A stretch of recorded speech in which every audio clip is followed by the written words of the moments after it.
Novel नारसा, writer Nighat सीमा। औरत भी घास की तरह होती है, किश्वर नाहिद ने कहीं लिखा था। और घास जब सर उठाने के काबिल होती है तो काट दी जाती है। बरसों पहले खुश जमाल ने पढ़ा था मगर उसे यकीन नहीं आया था। लो भला, औरत और घास का क्या मुकाबला। उसने वो हफ्त रोज़ा अखबार बीजान के सामने फेंकते हुए कहा था, घास तो पांव तले रोंदी जाती है। और बड़े शाहजी कहते हैं कि हमारे प्यारे नबी सल्लल्लाहु अलैहि वसल्लम ने फरमाया था, औरतें आप गिना होती हैं।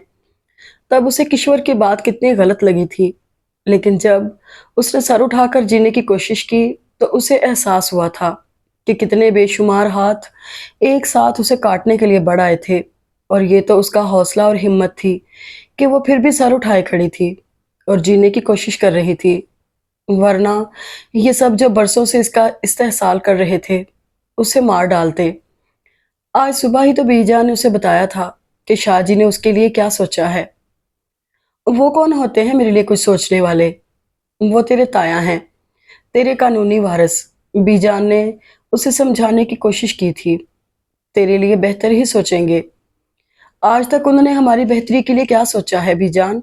जो आज नहीं, आज भी उन्होंने जो कुछ सोचा है यकीनन उसमें उन्होंने अपनी ही बेहतरी सोची होगी। उसे पूरा यकीन था और इस यकीन को उस वक्त और तकवीत मिली जब बाऊजी की सबसे छोटी बेटी सलमाना ने उसके कान में आकर सरगोशी की, शाहजी आपकी शादी कर रहे हैं।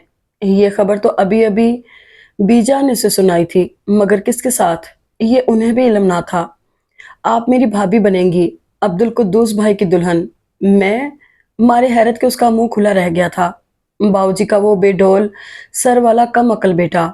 उसने मदद तलब नजरों से बीजान की तरफ देखा, जिनका सर झुक गया था और आंखें बेख्तियार आंसू बहाने लगी थीं। और बीजान तो हमेशा की बुज़दिल थी, वो भला क्या कर सकती थी। तब वो बीजान को रोता छोड़कर यूं ही तनतनाती हुई शाहजी के सामने जा खड़ी हुई। शाहजी, मैं कल सुबह लाहौर जा रही हूँ, यूनिवर्सिटी में एडमिशन लेने के लिए। ये खुदसरी है शाहजी, पास बैठी बीबी जी ने कहा। हमारे खानदान की लड़कियों ने पहले कहाँ इतना पढ़ा है। उसने जिद की 14 जमातें पढ़ ली, बस बहुत है, अब हाथ पीले करें। हाँ, यही सोचा है, शाहजी ने उसकी तरफ देखे बगैर कहा। खुश जमाल, हमने तुम्हारी शादी अब्दुल कुद्दूस के साथ तय कर दी है, अगले जुम्मे को निकाह। मुझे ये शादी नहीं करनी, उसने अपने गुस्से को दबाते हुए कहा। ऐहे खुश जमाल, पढ़ लिख कर तो तेरी मत मारी गई है। कैसे पढ़ पढ़ बोल रही है तू? क्या खराबी है अब्दुल कुद्दूस में? सीधा साधा मासूम तेरे चाचा का बेटा है। घर वाले ही उसे ठुकरा देंगे तो बाहर से कौन रिश्ता देगा? वो इतना ही अच्छा और सीधा साधा है तो आप क्यों नहीं बिनते सलमा का रिश्ता उससे तय कर देती? आखिर को वो सलमा आपा के चाचा का भी बेटा है। उसकी कनपटियां सुलग रही थीं और उसे समझ नहीं आ रहा था कि वो क्या करे। उसने सर उठाकर शाहजी की तरफ देखा जो सर झुकाकर तस्बीह के दाने गिरा रहे थे। शाहजी, उसने मदद तलब निगाहों से उन्हें देखते हुए पुकारा, मगर शाहजी ने सर उठाकर उसे नहीं देखा, क्योंकि वो उससे नजर मिलाकर बात नहीं करते थे। जैसे उनके दिल में चोर हो, उसकी जायदाद हड़प करने का चोर, उसका हक गजब करने का चोर, उसके साथ ज्यादती करने का चोर। तब एक लम्हा उन्हें देखने के बाद वो वापस पलट आई। बीजान उसी तरह बैठी आंसू बहा रही थी। उसने आते ही सब कुछ उनके गोश गुजार कर दिया तो उनके आंसू और भी तेजी से बहने लगे और रंग जर्द पड़ गया। शाहजी तो नाराज होके होंगे, उन्होंने डरते डरते पूछा तो वो झिंझला गई। तो आप सारी जिंदगी उनकी नाराजगी से डरती रहें, चाहे वो हमें टुकड़े टुकड़े करके हमारा गोश्त कब्बों के आगे डाल दें। क्या दिया है आज तक उन्होंने हमें? तू तो नाशुक्री है खुश जमाल। उन्होंने अपने आंसू पोंछे। शाहजी ने पनाह दे रखी है हमें, ये घर और अपना तहफ़्फ़ुज़ दिया है। निकाल देते तो क्या कर लेती मैं? इस घर पर हमारा हक नहीं था क्या? क्या मेरा बाप बड़े शाहजी की औलाद नहीं था? तेरे साथ बहस कौन करे खुश जमाल? हक वाला ही न रहा तो हक कैसा? तो फिर आंसू उसकी भी पलकों का बंद तोड़कर बाहर निकल आए। शुक्रगुजारी के तौर पर कर दीजिए अपनी बेटी को कुर्बान। उस अब्दुल कुद्दूस की दुल्हन बनाने से तो बेहतर है कि आप खुद ही मुझे जहर दे दीजिए। और बीजा ने लपक कर उसे गले लगा लिया। मैं क्या करूं मेरी जान, मुझे बता। आप कुछ भी ना करें बीजान, मैं खुद सब कुछ कर लूंगी। बस आप इतनी बुज़दिल ना बने। बस थोड़ी सी और तकलीफ है, मैं नौकरी कर लूंगी और आपको यहाँ से ले जाऊंगी। मैं आपके दिल में छुपे दुखों के एक एक कांटे को चुन लूंगी। बस आप मुझे बेहौसला ना किया करें। और वो तेरे शाहजी और बाऊजी, मैं उन सब से खुद निपट लूंगी। वो तेरे चाचा और ताया हैं, जानती हूँ। और उसने अपने हाथों से उनके आंसू पोंछे और फौरन चाय की प्याली बना लाई। बी जान आप कुछ ना सोचें, उसने इल्तिजा की, लेकिन फिर भी उनकी पेशानी पर तरद्दुद था और वो गहरी सोच में डूबी हुई थी। बचपन से ही जब से उसने होश संभाला था, उसने बीजान को यूं ही गहरी गहरी सोचों में डूबे हुए देखा था। वो सुबह से शाम तक काम में लगी रहती थी। इतना बड़ा खानदान था और इतने बड़े खानदान का नाश्ता खाना सब वो खुद तैयार करती थी। सुबह सवेरे जब वो अभी सो रही होती थी, तो बीजान उठकर अंदर हवेली में आ जाती थी। वो खुद ही उठकर मुंह हाथ धोती थी और फिर चप्पलें घसीटती हुई हवेली के बावर्ची खाने में पहुंच जाती थी, जहां बीजान पराठे पकाते पकाते एक नजर उसे देखती थी तो उठ गई। वो सर हिलाकर वहीं दहलीज पर बैठ जाती और बीजान फिर उसकी तरफ से मुंह मोड़कर नाश्ता बनाने लगती थी। और फिर सबको नाश्ता देकर आखिर में वो दोनों माँ बेटी वहीं बावर्ची खाने में बैठकर नाश्ता कर लेती। इसी तरह दोपहर और रात का खाना भी वो अलग अपने कमरे में बैठकर खाती थी, जबकि बाकी सब लोग बड़े कमरे में इकट्ठे खाना खाते थे। दरी पर दस्तरखान बिछा दिया जाता था और फिर बीजान खाना लगाकर गरम गरम फुलके बनाई जाती थी और सबसे आखिर में एक प्लेट में सालन डालकर और दो फुलके दस्तरखान में लपेटकर वो अपने कमरे में आ जाती। हम इधर खाना क्यों नहीं खाते सबके साथ बड़े कमरे में बैठकर? बाशऊर होते ही उसने बीजान से पूछा था, क्या हम उनके नौकर हैं? नहीं, नौकर ऐसे होते हैं, शाहजी तेरे सगे ताया हैं और बाऊजी चचा हैं तेरे। फिर हम क्या हैं? बताइए बीजान, हम क्या हैं? वो बदसतूर उलझन का शिकार थी। चुप कर खुश जमाल, ज्यादा सवाल ना किया कर। बीजान उसके सवालों से और उसकी जहानत से डरती थी। लड़कियों को ज्यादा ज़हीन नहीं होना चाहिए। क्यों? वो अपनी बड़ी बड़ी आंखें फैलाकर पूछती। बस कहा ना, ज़हीन लड़कियां ज्यादा दुख उठाती हैं। ये कोई कुलिया नहीं है और मैं तो अपने बाबा की तरह ज़हीन और अपने बाबा की तरह बहुत सारा पढ़ूंगी और फिर हम यहाँ नहीं रहेंगे, अपना घर अलग बनाएंगे अच्छा सा। और वहाँ आपको 2 दर्जन लोगों के लिए रोटियां नहीं पकाना पड़ेंगी, हम एक नौकर रख लेंगे। बहुत छोटी उम्र में ही उसने ख्वाब देखना शुरू कर दिए थे और बहुत सी बातों की आगाही उसे हो गई थी।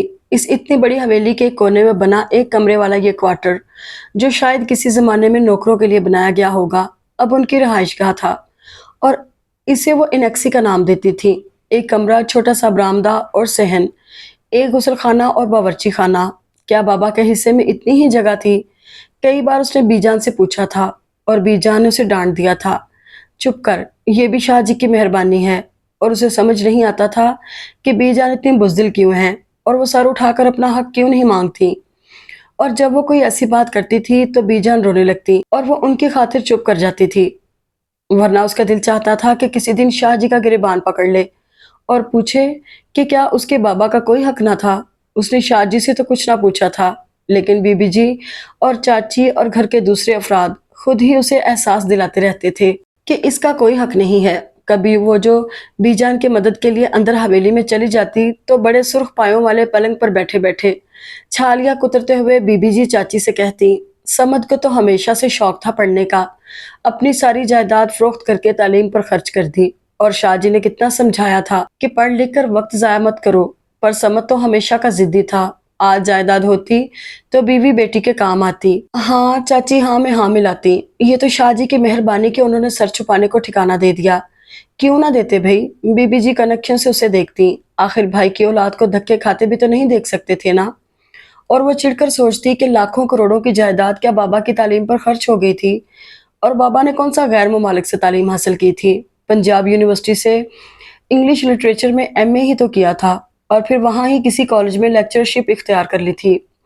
वो तो लिटरेरी आदमी थे, उन्हें जमीनों जायदादों से कोई दिलचस्पी ही ना थी और शाहजी और बाऊजी ने मिलकर ये जायदाद हथिया ली थी।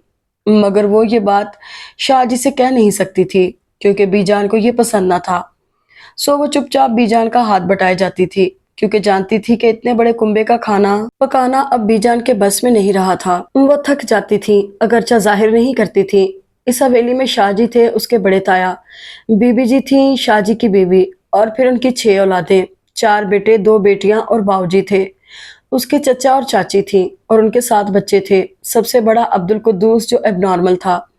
और फिर बेजी थी, उसकी फुफ्फो जो जवानी ही में बेवा हो गई थी। अगरचा उनकी जाती जायदाद थी और बेशुमार जमीनें थी, मगर अपने तीनों बच्चों के साथ वो इधर ही रहती थी और उनकी जमीनों और जायदाद की देखभाली शाहजी और बाऊजी ही करते थे। और फिर ऊपर का और बाहर का काम करने वाले 2-4 नौकर थे। उसे ये घर और उसका माहौल पसंद न था। इस घर के सारे लड़के निकम्मे और बेकार थे। कुछ पढ़ रहे थे, कुछ ने पढ़ाई छोड़ रखी थी, और जो पढ़ रहे थे उनके मशागल भी वही थे, पतंगबाजी और कबूतरबाजी। शाहजी और बाबूजी ने उन्हें कभी मना नहीं किया था। इस घर के लड़कों को काम करने की जरूरत भी क्या थी। जमीनों से इतना कुछ आ जाता था कि सब ऐश करते थे। घर में दो दो गाड़ियां थी, लड़कों के पास स्कूटर थे। लड़कियां भी अनपढ़ और जाहिल थीं। सलमा आपा ने 5 जमातें पढ़ी थी, जबकि हाजरा ने 6ठी में स्कूल छोड़ दिया था, और सालेहा ने बड़ी मुश्किल से 8वीं तक अपनी गाड़ी घसीटी थी, और फिर इम्तिहान से चंद दिन पहले बीमार पड़कर जान छुड़ा बैठी थी। छोटी लड़कियां अभी दूसरी तीसरी में पढ़ रही थीं। सलमा आपा, हाजरा, सालेहा दिन में 4 सूती और 2 सूती की चादरों पर कढ़ाई करती और दुनिया जहान के फजूल किस्से सुनाती रहती। खुश जमाल का दिल उनकी महफिल में नहीं लगता था। बीबी जी और चाची जी के पास वक्त बे वक्त मोहल्ले की औरतों का झुमघटा रहता। किसी को अपनी सास का वजूद खटकता था और किसी को नंदे जहर लगती थी, और कोई देवर से शाकी थी तो किसी को शौहर पर काबू पाने के लिए तावीज चाहिए होता था, और बीबी जी लकड़ी की संदूकची से तावीज निकाल निकाल कर उन्हें देती रहती थी, और वो हैरत से बीजान से पूछती, ये सारी औरतों को अपनी सास और नंदों से इतनी शिकायतें क्यों होती हैं। इस एक शख्स के तुफैल, उस एक शख्स के सदके में क्या वो उससे मुंसलिक उसकी माँ और बहनों को कबूल नहीं कर सकती। खुश जमाल मत सोचा करो ज्यादा। बीजान उसके सवालों से झिंझला जाती और वो बीजान को सगे लैला का फलसफा न समझा पाती। खुश जमाल, तू भी कुछ कढ़ाई सिलाई सीख ले। बीजान ने कई बार मेजपोश और सुई धागा देकर सलमा के पास बिठाने की कोशिश की, लेकिन वो वहां से उठ आती थी। उसे सिलाई कढ़ाई सीखने से नफरत न थी, बस उसे तो सलमा, हाजरा और उनकी सहेलियों की बातें अच्छी नहीं लगती थी। पता नहीं कैसी बातें करती थी वो अजीब अजीब, और वो मेजपोश और सुई धागा फेंक कर किताबें खोलकर बैठ जाती। उसे पढ़ना था बहुत, और माँ को इस अजाब से निकालना था। उनके झुके हुए सर को वो उठा हुआ देखने की मुतमन्नी थी। इतनी बड़ी हवेली ना सही, एक छोटा सा खूबसूरत घर बनाने की ख्वाहिश उसके दिल में हमा वक्त हलकोरे लेती रहती थी, और इसी ख्वाहिश ने तो उसे मुंह जोर बना दिया था। जब बीजा ने 8वीं के बाद उसे शाहजी का हुक्म सुनाया कि बस अब वो घर बैठे, तो वो बफर गई। मुझे पढ़ना है। क्या करेगी पढ़कर तू, बीजान बेबस होकर कहती। वो अभी सिर्फ 14 बरस की थी, लेकिन उसके अंदर एतमाद था, और बीजान जानती थी कि वो शाहजी से जरा भी खौफजदा नहीं होती, और वो वही करेगी जो कह रही है। देख, तेरे शाहजी के पहले ही हम पर बहुत एहसान है। वो कब तक तेरी तालीम का खर्च बर्दाश्त करेंगे। मैं उन पर इतना बोझ डालना नहीं चाहती, तो मत डालें बोझ। मैं कब कह रही हूँ कि मेरी तालीम का खर्च वो बर्दाश्त करें। स्कूल में यतीम बच्चियों के लिए खसूसी फंड मौजूद है, मैं वहां दरख्वास्त दे दूंगी, तो तू वहां से पैसा लेगी। लोग क्या कहेंगे, शाहजी की भतीजी। और बीजान की आंखें फट गईं। कहते रहें, मगर बीजान, मैंने पढ़ना है। अगर आपको ये मंजूर नहीं तो शाम को मैं 1-2 घरों के बर्तन धो लूंगी, लेकिन मैं पढ़ूंगी जरूर। और ये दोनों बातें ही काबिल कबूल ना थीं। बच्ची है शाहजी, बीजान ने रोते रोते कहा।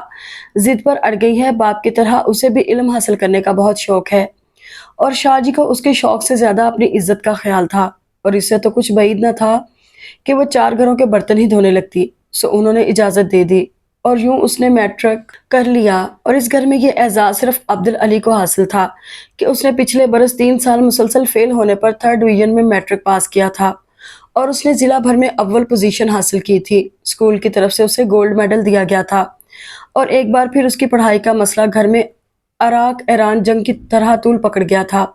क्या करेगी इतना पढ़ लिख कर, बीजान उसे समझाती।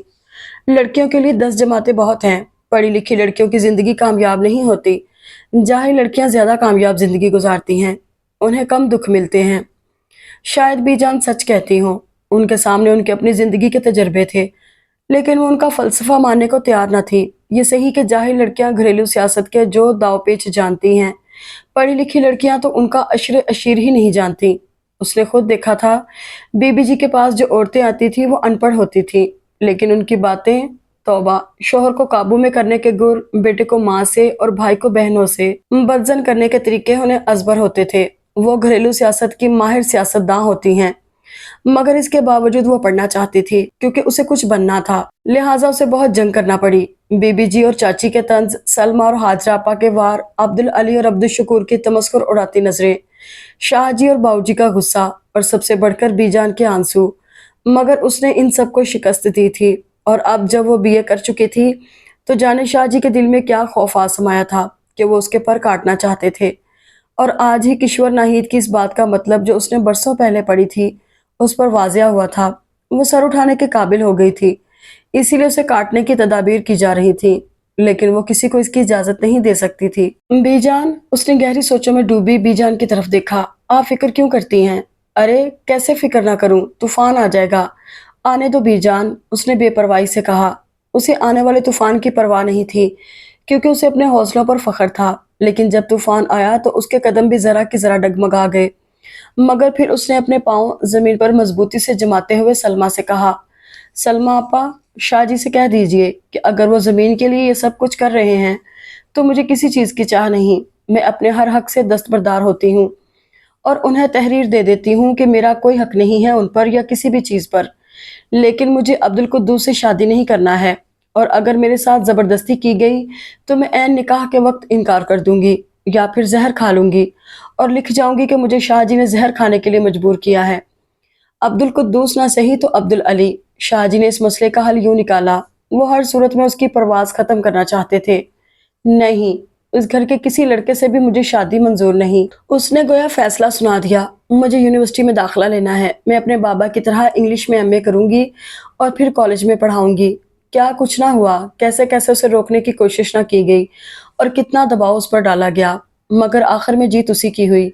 शाह जी ने उस पर लानत भेज दी। बीबी जी ने उसे आवारा, मुर्तद और ना जाने क्या क्या खिताब दे डाले।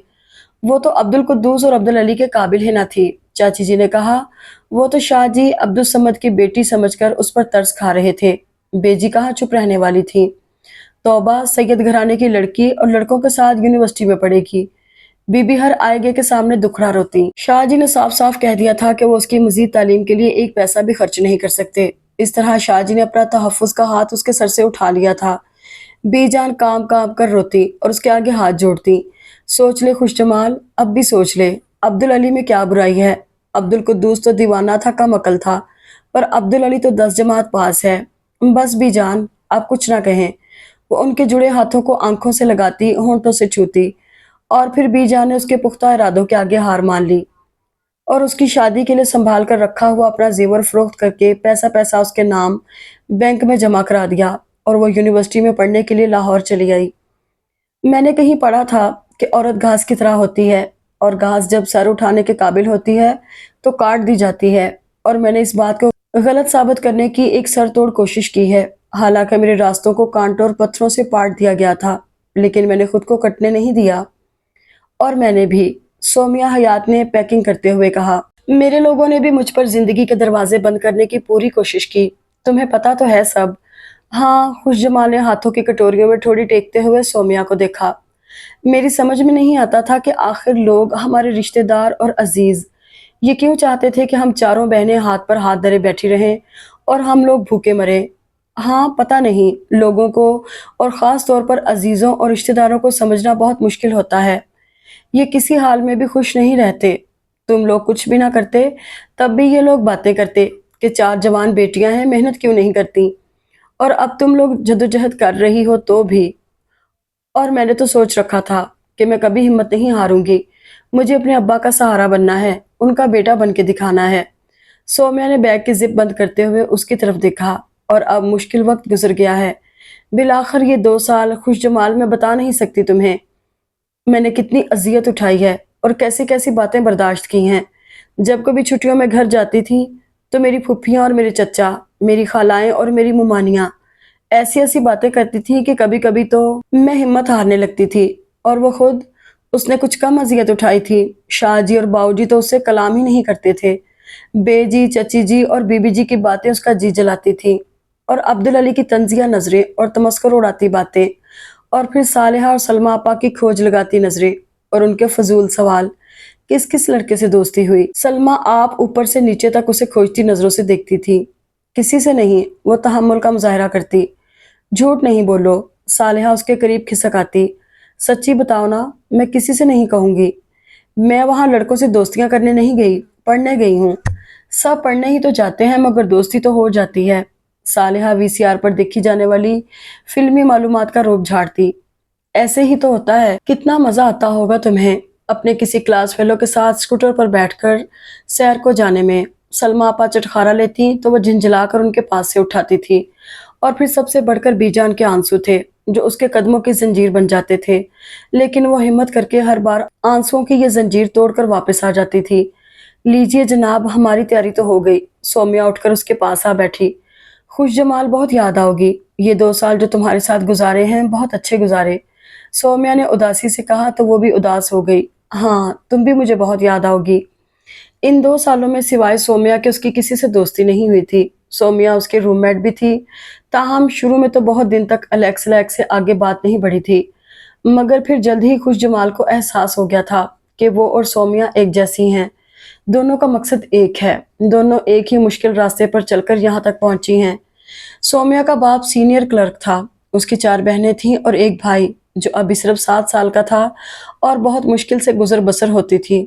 اس کی بڑی بہن نے میٹرک کے بعد PTC کر کے ایک اسکول میں نوکری کر لی تھی، کیونکہ کمانے والا ایک ہی تھا اور کھانے والے 8۔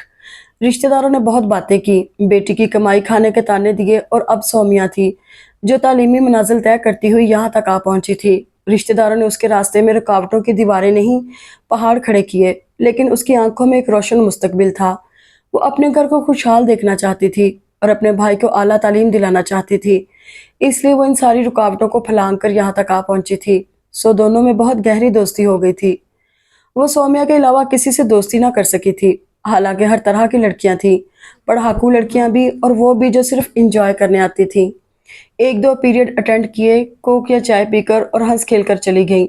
ہر طرح کے طالب علم تھے، خود اس کے اپنے ڈپارٹمنٹ میں بہت اچھے لڑکے اور لڑکیاں تھیں، لیکن وہ اپنے آپ میں مگن رہتی تھی۔ البتہ یہاں آ کر اس کے تجربات اور علم میں بہت اضافہ ہوا تھا، اور اس نے بی جان کو لکھا تھا، بی جان، دنیا بہت وسیع ہے اور اس وسیع دنیا میں بھانت بھانت کے لوگ بستے ہیں، اور انہی بھانت بھانت کے لوگوں میں راغب ارمان بھی تھا، یونیورسٹی میگزین کے اردو حصے کا ایڈیٹر۔ پہلی بار سفیر رحمان نے اسے اس سے متعارف کروایا تھا۔ سفیر انگلش حصے کا ایڈیٹر تھا اور اس نے نوٹس پڑھنے کے بعد ایک آرٹیکل اور 2 نظمیں سفیر کو چھپنے کے لیے دی تھیں، جنہیں سفیر نے بے حد پسند کیا تھا۔ یہ خوش جمال ہے۔ اس روز لائبریری سے نکلتے ہوئے سفیر اسے مل گیا تھا اور اس نے اپنے ساتھ موجود راغب سے اس کا تعارف کروایا تھا۔ آپ واقعی خوش جمال ہیں، راغب نے زیر لب کہا تھا، لیکن اس نے سن لیا اور آہستگی سے تھینک یو کہا۔ یہ اردو حصے کے انچارج ہیں، سفیر نے گویا پورا تعارف کروایا۔ میں نے آپ کی نظمیں پڑھی ہیں، بہت خوبصورت ہیں، آپ اردو میں کیوں نہیں لکھتی؟ کیا؟ اس نے پوچھا۔ کوئی غزل، کوئی نظم، کوئی کہانی یا مضمون؟ کوشش کروں گی، اس نے آہستگی سے کہا تھا اور باہر چلی آئی تھی۔ اور پھر کئی دن گزر گئے۔ ایک روز سفیر نے اسے اس کا وعدہ یاد دلایا تو اس نے ایک نظم اور غزل لکھ کر سفیر کو دے دی، تو دوسرے دن راغب اس کے پاس چلا آیا۔ یقین نہیں آتا کہ یہ آپ کی پہلی کاوش ہے، اتنی پختگی اگر آپ لکھتی رہیں تو مجھے یقین ہے بہت جلد صف اول کی شعراء میں آپ کا نام بھی ہوگا۔ اچھا؟ اسے حیرت ہوئی۔ غزل میں 1-2 شعر وزن سے گرے ہوئے ہیں، لیکن معمولی سے رد و بدل کے بعد بھی خوبصورت غزل ہے۔ دراصل وہ شرمندہ ہو گئی۔ مجھے کچھ زیادہ معلومات نہیں ہے، میں نے تو بس یوں ہی اپنے وجدان کے سہارے لکھ دی ہے، اور سچ تو یہ ہے کہ مجھے قافیہ ردیف کا بھی کوئی صحیح پتہ نہیں۔ آپ اچھے ادب کا مطالعہ کریں، اس نے مشورہ دیا، اور اگر کچھ اور بھی لکھا ہو تو مجھے دیں، میں دیکھ لوں گا۔ جی بہتر۔ اور اس کے بعد پھر طویل عرصے تک اس کی راغب سے ملاقات نہ ہوئی اور نہ ہی اس نے کچھ لکھا، اور 1 سال یوں ہی گزر گیا۔ اگلے سال جب میگزین ترتیب دیا جا رہا تھا تو راغب ایک بار پھر اس کے پاس آیا۔ آپ میگزین کے لیے کچھ دیں گی نا؟ جی کوشش کروں گی۔ آپ نے کچھ لکھا؟ نہیں، دراصل میں زیادہ وقت پڑھائی کو دیتی ہوں، اور یوں ان 2 سالوں میں 6-7 دفعہ سے زیادہ اس کی راغب سے ملاقات نہیں ہوئی تھی۔ پھر بھی کل، ہاں کل ہی تو جب وہ سب کلاس فیلوز کو خدا حافظ کہہ کر ہاسٹل آ رہی تھی کہ وہ بالکل اچانک نظر آ گیا۔ خدا حافظ، اخلاقاً اس نے اسے بھی خدا حافظ کہا تھا۔ میں اس وقت خدا سے دعا مانگ رہا تھا کہ کاش جانے سے پہلے آپ سے ملاقات ہو جائے۔ جی، اس نے پلکیں اٹھائیں۔ میں آپ سے ایک بات کہنا چاہ رہا تھا۔ 2 سال پہلے آپ کو دیکھ کر میرے دل میں ایک خواہش پیدا ہوئی تھی، لیکن وہ کہتے کہتے رک گیا۔ ایک نظر اس کی طرف دیکھا اور پھر گویا ہوا۔ میرا تعلق ایک غریب گھرانے سے ہے، ہمارے ہاں غربت اور جہالت دونوں کی فراوانی ہے۔ میں اپنے خاندان کا واحد اور پہلا فرد ہوں جو یہاں تک پہنچا ہوں۔ مجھے اس غربت اور جہالت کے خلاف جنگ کرنا ہے اور اپنے خاندان کو اس چنگل سے نکالنا ہے۔ میں جانتا ہوں کہ میں ابھی ایسی خواہشوں کو افورڈ نہیں کر سکتا، پھر بھی آپ کو دیکھ کر میرے دل میں یہ خواہش پیدا ہوئی تھی کہ کاش زندگی کا سفر آپ کی ہمراہی میں کر سکتا۔ آج آپ جا رہی ہیں تو मेरा दिल चाहा कि मैं अपनी ख्वाहिश आप तक मुंतकिल कर दूं। प्लीज़ आप माइंड ना कीजिएगा। काश मैं इस पोजीशन में होता कि आपको प्रपोज कर सकता। और अपनी बात मुकम्मल करके वो बड़ी तेजी से पलट गया था और वो हैरान सी खड़ी सोचती रह गई थी कि ये राघव रमान, ये दिलकश आंखों वाला रोमानी शायर अभी अभी क्या कह गया है। क्या मैं भी किसी को अट्रैक्ट कर सकती हूँ? उसने अपने सादा से सूती लिबास और 35 रुपए वाले जूतों पर नजर डाली। शायद उसके अंदर एक खुशी, एक तफक्कुर का सा एहसास लम्हा भर को जागा और फिर उसने हौले से अपने कंधों को झटका। और मैं भी राघव अरमान फिलहाल उसे अफोर्ड नहीं कर सकती ऐसे किसी भी प्रपोजल को। सो और वो वापस हॉस्टल चली आई जहां सौम्या अपना सामान बांध रही थी। क्या सोच रही हो? सौम्या ने उसके कंधे पर हाथ रखा। अपना सामान तो बांध लो, अब्बा आने ही वाले होंगे। रावलपिंडी तक वो और सौम्या इकट्ठे ही आते थे और फिर रावलपिंडी से उसके घर तक 1.5 घंटे का रास्ता था। सौम्या के वालिद उसे वैगन पर बिठा दिया करते थे। हाँ, वो चौंक कर उठी और अपना सामान समेटने लगी। इन 2 सालों में हवेली में कोई तब्दीली नहीं हुई थी। वही सलमा आपा और सालेहा आपा दोपहर में बैठकर कढ़ाई करती और मोहल्ले की लड़कियां उनके पास इकट्ठी होती और इन लड़कियों के बारे में जो मौजूद ना होती बातें करती और सालेहा आपा और सलमा आपा चमकती आंखों के साथ उनकी बातें सुनती। हाय सच, सलमा आपा की सरगोशियां वक्फे वक्फे से सुनाई देती। तो फिर वो खत लिखता है रानी को? और ये खत लाता कौन है? अच्छा, खिड़की में से दोनों देखते हैं। अल्लाह, सालेहा मुतजस्सिस हो जाती। ये और ऐसी ही बातें, वही मोहल्ले की औरतों का झुंझट बीबी जी के पास लगा रहता, वही सास नंदों की शिकायत। इतना अरसा गुजरने के बाद भी इन खवातीन की शिकायत खत्म नहीं हुई थी।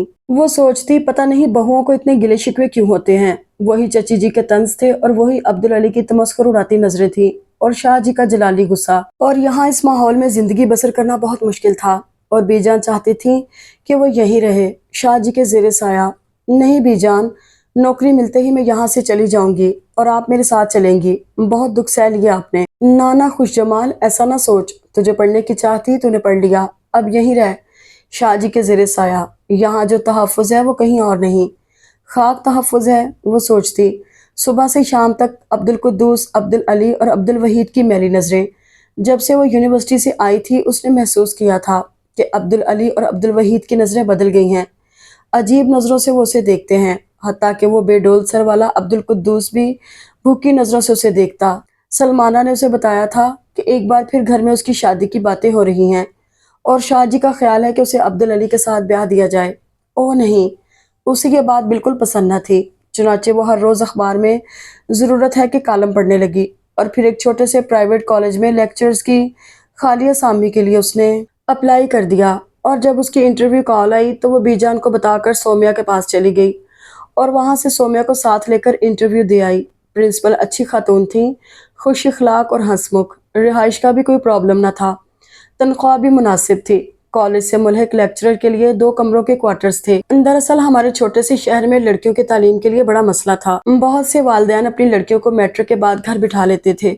दूसरे शहरों में हॉस्टल में भेजना उन्हें पसंद ना होता था। सो मैंने ये कॉलेज बनाया है, प्रिंसिपल ने उसे बताया था। खुश जमाल को कॉलेज पसंद आया था और प्रिंसिपल भी अच्छी लगी थी। फिर सौम्या के शहर से सिर्फ 25 मिनट का रास्ता था।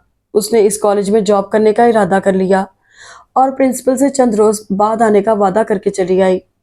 यहाँ बहुत सी खबरें उसकी मुंतजर थीं। सलमाना ने उसे बताया सलमा आप और सालेहा का ख्याल है कि वो किसी बॉयफ्रेंड से मिलने गई है और बीबी जी और चची जान भी उनकी हम ख्याल हैं। ओहो, ये सलमा आपा और सालेहा आपा के जहन कितने जरखेज हैं। उसने दुख से सोचा, मिनटों में कहानियां तख्लीक कर लेती हैं। उसका दिल चाहा वो पूरे खुलूस से उन्हें मशवरा दे कि वो कहानियां लिखना शुरू कर दें, मुफ्त में कहानी निगार बन जाएंगी। उसे याद था कि एक बार उन्होंने सामने वाली नन्ही के बारे में कैसी जबरदस्त कहानी तख्लीक की थी। वो बेचारी सिलाई सेंटर में सिलाई सीखने जाती थी और चूंकि उसका सेंटर दूर था इसीलिए वो सुबह सवेरे घर से निकल जाती थी। मगर सलमा आपा ने हाजरा से कहा, दरअसल ये सवेरे घर से इसलिए निकलती है कि उसे एक लड़के से मिलना होता है। तुम्हें क्या पता? हाजरा ने पूछा। मैंने खुद देखा, नुक्कड़ पर एक लड़का उसका इंतजार कर रहा होता है। और हाजरा तो थी ही चलता फिरता रेडियो। उसने पूरे मोहल्ले में नशर कर दिया कि नन्ही सुबह सुबह एक लड़के के स्कूटर पर बैठकर सिलाई सेंटर जाती है और वापस भी उसी के साथ आती है। सिलाई सेंटर जाने का तो बहाना है, दरअसल वो शाम को अब्दुल अली आया तो सीधा उनके कमरे में चला आया। किससे मिलकर आ रही हो? तुम कौन होते हो पूछने वाले? उसे गुस्सा आ गया। जब से आई थी सबकी ऊट पटांग बातें सुन सुनकर थक गई थी। मैं इस घर का मालिक हूँ जिसमें तुम रहती हो اور میری غیرت یہ گوارا نہیں کرتی کہ تمہاری غیرت؟ خوش جمال نے اس کی بات کاٹ دی۔ یہ گوارا کرتی ہے کہ تم چھت پر کبوتروں کے بہانے چڑھ کر محلے کی لڑکیوں کو دیکھو۔ بی جان دیکھیں، یہ خوش جمال حد سے بڑھ رہی ہے۔ بی جان جو نم آنکھوں سے اسے دیکھ رہی تھی، انہوں نے خوش جمال کو ڈانٹا۔ مت بولا کرو خوش جمال، کیا اسے خود پر غلط الزام لگانے دوں؟ اس نے بے بسی سے بی جان کی طرف دیکھا۔ یہ الزام ہے یا حقیقتیں؟ یہ تو رات کو شاہ جی تم سے پوچھیں گے۔ ٹھیک ہے تو میں شاہ جی کو جواب دے لوں گی۔ اور عبدالعلی پاؤں پٹکتا ہوا باہر نکل گیا۔ حسب توقع شاہ جی نے گھر آتے ہی اسے بلایا۔ کہاں گئی تھی تم خوش جمال؟ وہ نگاہیں جھکائے تسبیح کے دانے گرا رہے تھے، اور یہ ان کی ہمیشہ سے عادت تھی۔ وہ مخاطب سے نگاہیں ملا کر بات نہیں کرتے تھے۔ میں انٹرویو دینے گئی تھی۔ کیا ہم اس گھر کے بڑے نہیں ہیں؟ کیا تمہارا فرض نہیں تھا کہ ہم سے اجازت لے کر جاتی؟ جی مگر میں نے بی جان کو بتا دیا تھا۔ یہ انٹرویو کس سلسلے میں تھا؟ میں نوکری کرنا چاہتی ہوں اور مجھے کالج میں لیکچرشپ مل گئی ہے۔ رہائش کا بندوبست بھی ہے۔ میں بی جان کو لے کر 1-2 روز میں چلی جاؤں گی۔ کیا؟ شاہ جی کے تسبیح پر چلتے ہاتھ رک گئے۔ تم اب نوکری کرو گی؟ کیا تمہیں روٹی کپڑا نہیں ملتا؟ روٹی کپڑے کے علاوہ بھی زندگی کی کچھ ضروریات ہوتی ہیں۔ کیا چاہیے تمہیں؟ میں سر اٹھا کر اعتماد کے ساتھ جینا چاہتی ہوں شاہ جی، اور میں اپنی ماں کو اس غلامی سے نجات دلانا چاہتی ہوں جو میرے باپ کے مرنے کے بعد اس کے نصیب میں لکھ دی گئی تھی۔ لڑکی، شاہ جی کی آواز کانپنے لگی، تم حد سے بڑھ رہی ہو۔ تمہارے باپ کے مرنے کے بعد ہم نے تمہیں اور تمہاری ماں کو چھت دی، تحفظ دیا، سائبان مہیا کیا، اور تم… سوری شاہ جی، شاید میں نے کچھ غلط کہا ہے، لیکن میں اب اپنے پاؤں پر کھڑا ہونا چاہتی ہوں۔ آپ کا بہت شکریہ، آپ نے اتنا عرصہ ہمارا خیال رکھا۔ تم حد سے زیادہ خود سر ہو چکی ہو، اور یہ سارا قصور ہمارا ہے کہ ہم نے تمہیں کالج اور یونیورسٹی میں پڑھنے کی اجازت دے دی تھی، لیکن اب یہ ناممکن ہے۔ ہم تمہیں اس کی اجازت نہیں دیں گے۔ آپ مجھے روک بھی نہیں سکتے شاہ جی۔ وہ تیزی سے مڑی اور باہر نکل گئی۔ شاہ جی غصے سے تھر تھر کانپتے بی جان کو آوازیں دے رہے تھے، اور اس چھوٹے سے صاف ستھرے گھر میں زندگی کتنی سہل ہو گئی تھی۔ سفید دوپٹہ اوڑھے قرآن شریف کی تلاوت کرتی بی جان کو دیکھ کر خوش جمال نے بڑی طمانینت محسوس کی۔ ایسا ہی تو سوچا تھا اس نے کہ ایک چھوٹا سا گھر ہو جہاں صالح آپا اور سلمیٰ آپا کی تنقیدی نظریں نہ ہوں، عبدالقدوس اور عبدالعلی کی میلی نظریں نہ ہوں، جہاں بی جان کو صبح سے لے کر رات تک کچن میں کام نہ کرنا پڑے، جہاں وہ اپنی مرضی سے ہنس سکے اور اپنی مرضی سے رو سکے۔ بلا شبہ زندگی کی بہت سی سہولتیں ابھی وہ حاصل نہیں کر سکی تھی، لیکن پھر بھی وہ یہاں اس چھوٹے سے شہر کے چھوٹے سے کالج میں بہت خوش اور بہت مطمئن تھی۔ اگرچہ رزلٹ آنے کے بعد وہ گورنمنٹ سروس کے لیے اپلائی کر سکتی تھی، لیکن اسے یہ جگہ، پرنسپل اور ماحول پسند آ گیا تھا۔ پھر تنخواہ بھی پرکشش تھی، سو وہ 3 سال سے اسی کالج میں تھی۔ ان 3 سالوں میں شاہ جی کے گھر سے کوئی بھی ادھر نہیں آیا تھا، نہ ہی وہ واپس گئی تھی، کیونکہ شاہ جی نے صاف صاف کہہ دیا تھا کہ اس گھر کے دروازے اب ان پر ہمیشہ کے لیے بند ہو گئے ہیں۔ بی جان شروع میں تو بہت پریشان رہی تھی، لیکن اب مطمئن تھی۔ البتہ آج کل انہیں اس کی شادی کی فکر ہو رہی تھی۔ بی جان نے قرآن شریف کو چومتے ہوئے جزدان میں لپیٹا اور مڑ کر اس کی طرف دیکھا۔ آج کالج نہیں جانا کیا؟ نہیں بی جان، فنکشن کی وجہ سے آج چھٹی ہے۔ تو پھر ناشتہ بھی دیر سے کرو گی؟ جی بی جان۔ اس نے آنکھیں موند لیں۔ کل کے فنکشن نے اسے بہت تھکا دیا تھا۔ کئی دنوں سے کالج میں فنکشن ہو رہے تھے، اردو مباحثہ، انگلش مباحثہ، پنجابی مباحثہ۔ وہ بہت مصروف رہی تھی۔ باہر سے آنے والی طالبات کے کھانے اور رہائش کا خیال رکھنا، ڈسپلن کا خیال رکھنا، اس پر بہت سی ذمہ داریاں تھیں۔ کل رات مشاعرہ تھا۔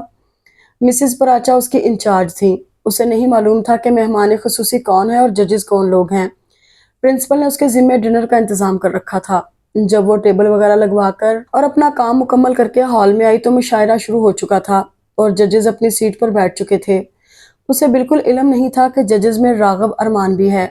وہ تو مشاعرہ ختم ہونے سے پہلے ہی ڈائننگ ہال میں چلی گئی تھی، اور ڈائننگ ہال میں ہی اس نے راغب کو دیکھا تھا۔ خوش جمال، وہ اپنی پلیٹ اٹھائے اس کے قریب چلا آیا تھا۔ اتنے سالوں بعد تمہیں یہاں دیکھ کر بہت خوشی ہو رہی ہے۔ اور وہ بھی اچانک اسے دیکھ کر خوش ہو گئی تھی۔ آپ یہاں کیسے؟ شاید تمہاری خوشبو یہاں لے آئی ہے۔ اس کے رخسار تپ اٹھے اور نگاہیں جھک گئیں۔ چند ماہ ہوئے۔ راغب نے گہری نظروں سے اسے دیکھا۔ یہاں انٹر کالج فار بوائز میں میرا ٹرانسفر ہوا ہے۔ تو آپ ٹیچنگ کر رہے ہیں؟ لیکن آپ کا مقصد تو کچھ اور تھا۔ ہاں، لیکن جب ضرورتیں سامنے ہاتھ پھیلائے کھڑی ہوں تو پھر مقصد، خواہشیں سب پس منظر میں رہ جاتے ہیں، اور جو دسترس میں ہو آدمی اسی پر قناعت کر لیتا ہے۔ میں نے شاید تمہیں بتایا تو تھا کہ میرے اوپر بہت ذمہ داریاں ہیں، بہت بڑا کنبہ ہے میرا، اور مجھے انہیں غربت اور جہالت کے اندھیرے سے نکالنا ہے۔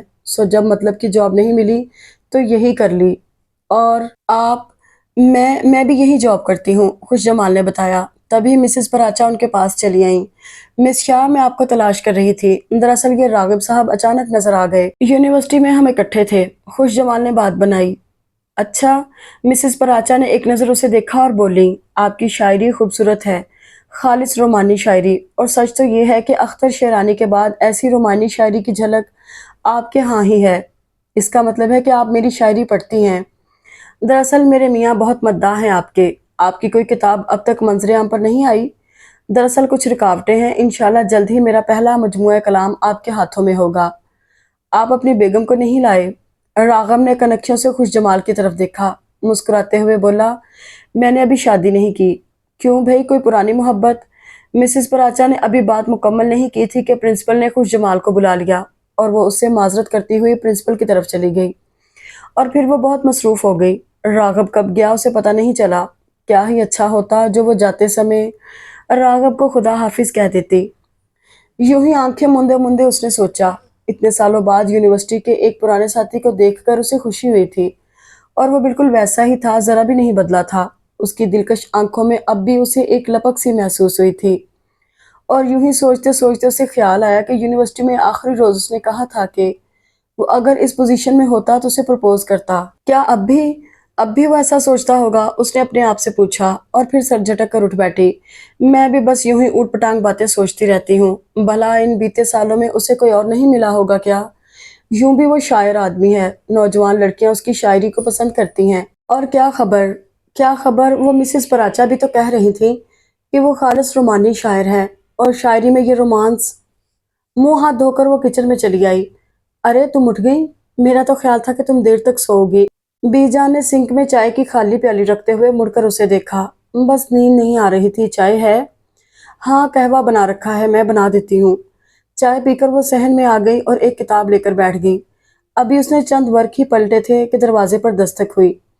शायद काम वाली माई होगी, उसने सोचा और फिर से निगाहें किताब पर जमा दी, क्योंकि बीजान दरवाजा खोलने जा रही थी। खुश जमाल, तुमसे कोई मिलने आया है? मुझसे? उसने हैरत से बीजान की तरफ देखा। हाँ, मैंने ड्राइंग रूम में बिठाया है। कोई रागा बरमान है? नहीं। बेयकीनी की आलम में चलती हुई वो ड्राइंग रूम में आई। आप? सॉरी आपको डिस्टर्ब किया, राघव ने खड़े होते हुए कहा। लेकिन कल आपसे तफसीली मुलाकात ना हो सकी थी। आपसे मिलने को दिल चाहा तो बेख्तियार चला आया। आपने बुरा तो नहीं माना? नहीं, आप बैठिए। वो मुस्कुराई। कल वो किस कदर बेतकल्लुफी से बात कर रहा था और आज उसके इतने तकल्लुफ से बात करने पर उसे हंसी आ गई। सॉरी, आप यहाँ अपनी वालदा के साथ रहती हैं? जी, और आप मुझे तुम कहकर बुला सकते हैं। Oh thank you. वो खिल उठा। मुझे वाकई मुश्किल पेश आ रही थी। दरअसल खुश जमाल, तसव्वुर में तुम मेरे इतने करीब रही हो कि कल जब अचानक तुम्हें देखा तो मुझे जरा भी एहसास नहीं हुआ कि मैं तुम्हें इतने सालों बाद देख रहा हूँ, या ये कि मैं तुमसे कभी इतना बेतकल्लुफ नहीं रहा। बल्कि मुझे यूं ही लगा जैसे प्लीज। ये खुश जमाल का चेहरा तप उठा। यकीन करो खुश जमाल, मैंने इन बीते सालों में तुम्हें बहुत सोचा और बार बार ये सोचकर पछताया कि मैंने तुमसे तुम्हारा एड्रेस क्यों न ले लिया, तुम्हें अपनी बेताबियों और मोहब्बतों की दास्तान सुना क्यों न दी, तुमसे इंतजार करने को क्यों न कहा, तुम्हें खूबसूरत वादों की जंजीरों में जकड़ क्यों न लिया। कल जब तुम्हें देखा तो सब्र ना हो सका और सुबह होते ही बेख्तियार चला आया। खुश जमाल सर झुकाए हैरत से उसकी बातें सुन रही थी और उसके रुखसार गुलरंग हो रहे थे। ये कितनी खुशी की बात थी कि कोई उसे सोचता रहा, चाहता रहा। और अगर सालेहा आपा या सलमा आपा को पता चले कि इस तरह कोई यूनिवर्सिटी फेलो तो वो कितनी खुश हो अपनी कहानियों के सच होने पर। खुश जमाल, क्या सोचने लगी हो तुम? मेरी बातें बुरी तो नहीं लगी? उसे खामोश देखकर राघव ने पूछा। नहीं, उसने आहिस्तगी से कहा, और शायद ये मोहब्बत का असर है जो मेरे दिल में तुम्हारे लिए थी कि तुम्हारी अभी तक शादी नहीं हुई। मेरी तलब शायद सच्ची थी खुश जमाल, मेरी पुकार में असर था कि मैं तुम तक पहुंच गया। वो हैरान हैरान सी उसकी बातें सुनती रही। उस रोज वो बहुत देर तक बैठा, बीजान से भी मिला, उनसे भी बहुत देर तक बातें की। बीजान को वो अच्छा लगा, किसी अच्छे खानदान का लगता है। उसके जाने के बाद उन्होंने तबसरा किया, वो कौन था, किस खानदान से ताल्लुक रखता था, ये सब कुछ तो वो नहीं जानती थी। लेकिन उसे इतना पता था कि उस शख्स ने उसे सोचा है, उसे चाहा है, उससे मोहब्बत की है। सो जब कुछ अरसे बाद उसने बीजान से उसे मांगा, उसका साथ चाहा, तो वो इनकार ना कर सकी। ठीक है बीजान, उसने गोया इकरार कर लिया। وہ عبد القدوس اور عبد العلی سے بہرحال بہتر تھا، لیکن بی جان متردد سی تھی۔ شاہ جی نے سنا تو وہ کیا کہیں گے؟ کیا کہنا ہے بی جان؟ ان سالوں میں انہوں نے ہماری خبر لی، جو اب لیں گے۔ وہ پسند تو بی جان کو بھی بہت تھا، سلجھا ہوا، خوش شکل، اور سب سے بڑھ کر یہ کہ وہ ان کی بیٹی کو پسند کرتا تھا، اور انہوں نے خوش جمال کی آنکھوں میں بھی اس کے لیے پسندیدگی کی جھلک دیکھی تھی۔ ٹھیک ہے، انہوں نے راغب سے کہا، تم اپنے والدین کو لاؤ۔ ماں باپ کی مرضی کے بغیر جو شادیاں ہوتی ہیں وہ سکھ نہیں دیتی۔ میرے ماں باپ کو کوئی اعتراض نہیں ہوگا، وہ تو میری خوشیوں میں خوش ہیں۔ میں جلد ہی اپنی والدہ کو لاؤں گا۔ اور پھر کچھ ہی دنوں بعد انتہائی سادگی کے ساتھ خوش جمال اور راغب کی شادی ہو گئی۔ بی جان کے بلانے کے باوجود شاہ جی کے گھر سے کوئی نہیں آیا۔ بی جان کو اس بات کا دکھ تھا، لیکن خوش جمال کو پرواہ نہ تھی۔ وہ راغب کا ساتھ پا کر بہت خوش، بہت مطمئن تھی۔ چھٹیاں گزار کر راغب جو کالج کے ہاسٹل میں رہتا تھا، اس کے کوارٹر میں ہی آ گیا تھا۔ گاؤں سے اس کی ایک بہن بھی ساتھ آئی تھی اور پھر چند دن رہ کر واپس چلی گئی تھی۔ گاؤں میں راغب کا گھر بہت چھوٹا سا تھا، 6 بہنیں، 4 بھائی اور بوڑھا بیمار باپ۔ واقعی راغب سچ کہتا تھا کہ اس پر ذمہ داریوں کا بہت بوجھ تھا۔ بھائی پڑھ رہے تھے، بہنیں گھر میں بیٹھی تھیں، اور راغب کی تنخواہ بھی زیادہ نہ تھی کہ وہ ان کی تعلیم کا خرچ برداشت کرتا۔ سو صرف بھائی اسکول اور کالج جاتے تھے۔ گھر کا ماحول بھی انتہائی جاہلانہ تھا، دن بھر ہاتھا پائی، گالی گلوچ۔ وہ تو چند دن میں ہی گھبرا گئی تھی، لیکن راغب نے اسے تسلی دی کہ کون سا اسے ہمیشہ یہاں رہنا ہے۔ اس کی ماں اور بہنوں کو فکر تھی کہ اب راغب نے شادی کر لی ہے تو کہیں ان کا خرچ بند نہ کر دے، لیکن اس نے انہیں تسلی دی کہ ایسا نہیں ہوگا، کیونکہ خوش جمال خود جاب کرتی ہے، اور خوش جمال نے بھی دل ہی دل میں فیصلہ کر لیا تھا کہ وہ غربت اور جہالت کے خلاف راغب کی اس جنگ میں اس کی مدد کرے گی۔ سو اس نے جاب نہ چھوڑنے کا فیصلہ کر لیا۔ حالانکہ شادی سے پہلے وہ اکثر سوچا کرتی تھی کہ شادی کے بعد وہ جاب نہیں کرے گی، اور اس کا اظہار اس نے کئی بار راغب سے بھی کیا تھا، اور راغب کے بھی کچھ ایسے ہی خیالات تھے کہ اگر مجبوری نہ ہو تو عورت کو گھر سے نہیں نکلنا چاہیے۔ لیکن اب اس نے خود ہی فیصلہ کر لیا تھا کہ اسے جاب کرنا ہے۔ سو چھٹیاں ختم ہوتے ہی وہ کالج جانے لگی تھی، اور وہ جو برسوں پہلے میں نے پڑھا تھا کہ عورت بھی گھاس کی طرح ہوتی ہے، اور گھاس جب سر اٹھانے کے قابل ہوتی ہے تو کاٹ دی جاتی ہے، کتنا صحیح تھا۔ بی جان کی گود میں سر رکھتے ہوئے خوش جمال نے سوچا۔ بی جان کے بوڑھے ہاتھ ہولے ہولے اس کے سر کو سہلا رہے تھے۔ اس کا جی چاہا وہ یوں ہی آنکھیں مندے بی جان کی گود میں پڑی رہے۔ بی جان کی انگلیاں اس کے بالوں میں لرزتی رہیں، اور وقت یہیں کہیں تھم جائے، رک جائے۔ تو خوش نہیں ہے خوش جمال؟ بی جان نے کانپتی آواز میں پوچھا۔ نہیں، خوش ہوں بی جان۔ اس نے یوں ہی بی جان کی گود میں سر چھپائے چھپائے کہا۔ یہ راغب آج کل بہت دیر سے آنے لگا ہے، روز تو نہیں، کبھی کبھی جب اسے کسی مشاعرے وغیرہ میں شرکت کرنی ہو تو دیر ہو جاتی ہے۔ اچھا، بی جان نے جیسے اس کے جھوٹ پر یقین کر لیا۔ تو خیال رکھا کر اس کا خوش جمال۔ کیا میں نے اس کا خیال نہیں رکھا ہے؟ خوش جمال نے اپنے آپ سے پوچھا۔ ان بیتے ہوئے 10 سالوں میں کس کس طرح اس نے اس کا خیال نہیں رکھا تھا۔ معاشی جدوجہد میں قدم قدم اس کے ساتھ رہی تھی، کس طرح اپنی خواہشوں کو مار مار کر وہ پیسہ بچاتی تھی۔ اس کی بہنوں کی شادیاں، بھائیوں کی تعلیم، باپ کا علاج، ان ساری ذمہ داریوں کو اس نے خوش اسلوبی سے نبھایا تھا۔ اپنے پھول جیسے بچوں کو اس نے کبھی کوئی قیمتی کھلونا خرید کر نہیں دیا، کبھی کوئی فضول خرچی نہیں کی، محض اس لیے کہ وہ راغب کے مسائل کو حل کرنا چاہتی تھی، اس کے معاشی پرابلمز کو شیئر کرنا چاہتی تھی۔ اس نے سوچا تھا جب مسائل اور ذمہ داریوں کا بوجھ اس کے کندھوں سے اتر جائے گا تو پھر وہ زندگی کو انجوائے کرے گی۔ وہ شانی، مانی اور راغب سب مل کر زندگی کو بھرپور طور پر انجوائے کریں گے۔ ان بیتے ہوئے 10 سالوں میں تو اسے سر اٹھانے کی بھی مہلت نہیں ملی تھی۔ ٹیوشنز، گھر کا کام، اور پھر شانی مانی کی مصروفیات، ان کے چھوٹے چھوٹے کام، اور رات گئے جب وہ تھک کر چور ہو کر بستر پر لیٹتی تو راغب کا کوئی محبت بھرا جملہ، کوئی خوبصورت بات اس کے تھکے ہوئے نڈال جسم میں جان ڈال دیتا۔ وہ ایک دم سے پھر تر و تازہ ہو جاتی، اگلے دن کی مشقت کے لیے ایک خوش آئند مستقبل کا تصور۔ جب کندھوں پر ذمہ داریوں کا بوجھ نہیں ہوگا، اسے تھکنے نہیں دیتا تھا، اور اب جب ذمہ داریاں ختم ہو گئی تھیں وہ تھکنے لگی تھی۔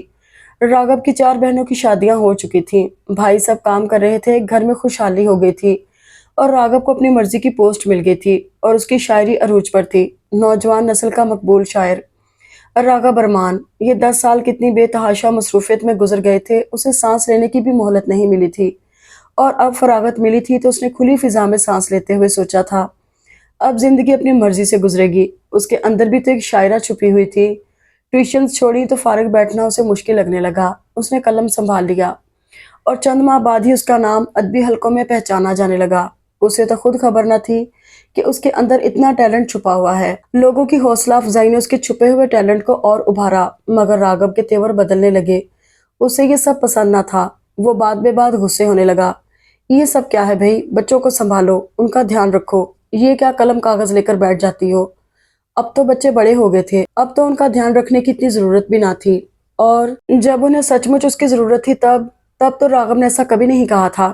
بچے روتے رہتے تھے، بی جان انہیں بہلاتی رہتی تھی، اور وہ ٹیوشن پڑھنے کے لیے آنے والی لڑکیوں کے ساتھ سر کھپاتی رہتی تھی۔ اور جب اچھی پرکشش پے کے لالچ میں اس نے اسلام آباد میں جاب کر لی تھی تو شروع میں جب تک وہاں رہائش کا بندوبست نہ ہوا تھا کتنی مشکل ہوئی تھی۔ اسے ہاسٹل میں رہنا پڑا تھا اور بچے بی جان کے پاس رکھے ہوئے تھے۔ وہ کیسے کیسے ہر چھٹی پر بھاگ بھاگ کر آتی تھی، بچوں کے لیے کیسا کیسا تڑپتی تھی، تب بھی راغب نے کچھ نہیں کہا تھا۔ اور اب اچانک ہی اسے بچوں کا خیال آ گیا تھا۔ اب جب وہ بڑے ہو گئے تھے اور اس سے زیادہ بی جان سے مانوس تھے تو راغب کا رویہ اسے سمجھ نہیں آ رہا تھا۔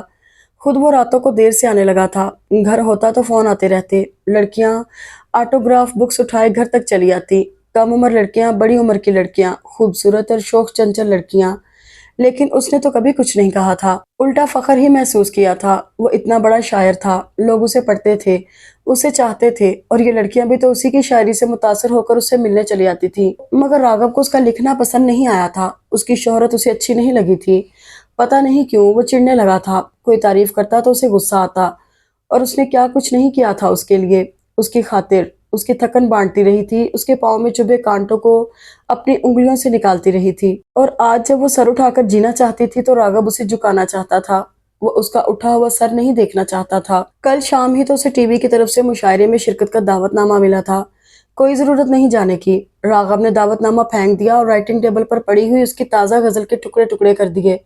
سنو خوش جمال، مجھے یہ تمہارا لکھنا لکھانا بالکل پسند نہیں ہے، اور ایسی عورتیں گھر بگاڑ دیتی ہیں جنہیں گھر سے باہر۔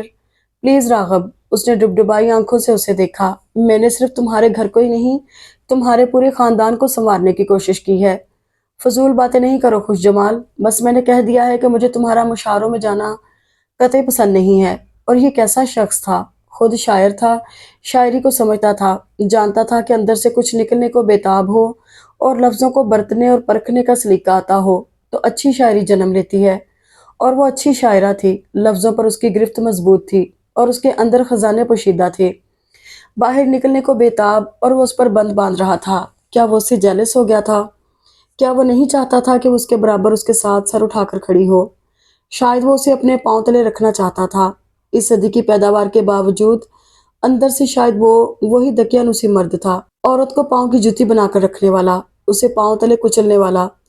تمہیں میرے ساتھ رہنا ہے تو ایک عام عورت کی طرح رہو، گھر کی چار دیواری کے اندر۔ جس عورت کو شہرت کی ہوا کا چسکا لگ جاتا ہے، جس کی اڑان اونچی ہو جاتی ہے، وہ شوہر کی اچھی ساتھی نہیں رہتی، وہ اچھی ماں بھی نہیں ہوتی، اور مجھے اچھی بیوی اور اچھی ماں کی ضرورت ہے۔ وہ کب اچھی بیوی اور اچھی ماں نہیں تھی؟ اس نے اپنی خامیوں کو ڈھونڈنا چاہا لیکن کہیں کوئی جھول نظر نہ آیا۔ دراصل وہ اپنے احساس کمتری کو چھپانے کے لیے سب کچھ کر رہا ہے۔ دیکھ خوش جمال، بی جان نے اس کی پیشانی کو چوما تو وہ چونکی۔ اپنا بھی خیال رکھا کر، کیسی اجڑی اجڑی لگ رہی ہے اپنی عمر سے بڑی۔ ان 10 سالوں نے تو اس کا سارا خون نچوڑ لیا تھا، اور اب جو اپنے اندر توانائی پیدا کرنے کے لیے گلوکوز کی بوتل اس نے لگائی تھی تو راغب نے اس کی سوئی کھینچ لی تھی، وہ یوں ہی زرد زرد سی پڑی تھی۔ مرد بہت حسن پرست ہوتا ہے خوش جمال، اور عمر کے ہر دور میں اپنی بیوی کو خوبصورت دیکھنا چاہتا ہے۔ بی جان بھی معلوم نہیں اسے کیا سمجھانا چاہتی تھی۔ آپ پتہ نہیں کیا سوچ رہی ہیں بی جان، میں تو یوں ہی ذرا سی تھک گئی تھی۔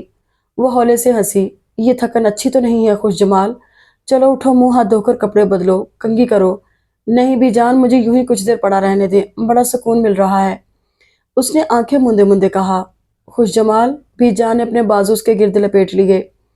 گھر قائم رکھنے اور اسے بنانے کے لیے عورت کو اپنی انا مارنی پڑتی ہے، پھر تیرے تو شہزادے جیسے بیٹے ہیں، ان کی خاطر جو وہ کہتا ہے مان لے۔ ارے بی جان تو سب کچھ جانتی ہیں، اس نے حیرت سے سوچا، اور وہ جو کچھ کہتا ہے کیا وہ صحیح ہے؟ اس نے اپنے آپ سے پوچھا، کیا مجھے یہ حق نہیں ہے کہ میں سر اٹھا کر اپنی مرضی سے جی سکوں؟ غلط یا صحیح یہ بات نہیں خوش جمال، اس نے خود کو سمجھایا، بات تو یہ ہے کہ عورت کی ترقی مرد کو خائف کر دیتی ہے، اور وہ بھی خائف ہو گیا، اور عورت تو ہمیشہ سے نارسا ہے۔ بند آنکھوں کے اندر آنسو مچل اٹھے، اور مجھے بھی بہرحال گھر کو قائم رکھنا ہے، چاہے وہ پانی پر ہی کیوں نہ قائم ہو، اور نارسائی تو عورت کا نصیب ہے۔ اس کا مقدر ہے، وہ مر کر مٹ کر فنا ہو کر بھی نارسا ہی رہتی ہے۔ مرد کا ایک بول اسے آسمان سے زمین پر پٹک دیتا ہے۔ تمہیں میرے ساتھ رہنا ہے تو ایک عام عورت کی طرح رہو۔ راغب کے الفاظ اس کے کانوں میں گونجے۔ وہ اس کے پر کاٹ دینا چاہتا ہے تاکہ وہ پرواز نہ کر سکے، اور وہ اپنے پر کاٹ دے گی اپنے گھر کو بچانے کے لیے، اپنے بچوں کی خاطر۔ اس نے سر اٹھا کر بی جان کی طرف دیکھا، ان کے بوڑھے ہاتھوں کو آنکھوں سے لگایا اور مسکرائی۔ آپ ٹھیک کہتی ہیں بی جان، اور ہولے ہولے چلتی ہوئی اپنی رائٹنگ ٹیبل کے پاس آ کر کھڑی ہو گئی اور دراز میں سے اپنی فائل نکال کر لمحہ بھر اسے دیکھا، پھر کاغذوں کو پھاڑ کر پھینکنے لگی۔ اگر آپ کو یہ ناول پسند آیا تو ویڈیو کو لائک اور چینل کو سبسکرائب ضرور کریں، اور آپ کو یہ سٹوری کیسی لگی کمنٹس میں ضرور بتائیے گا۔ شکریہ۔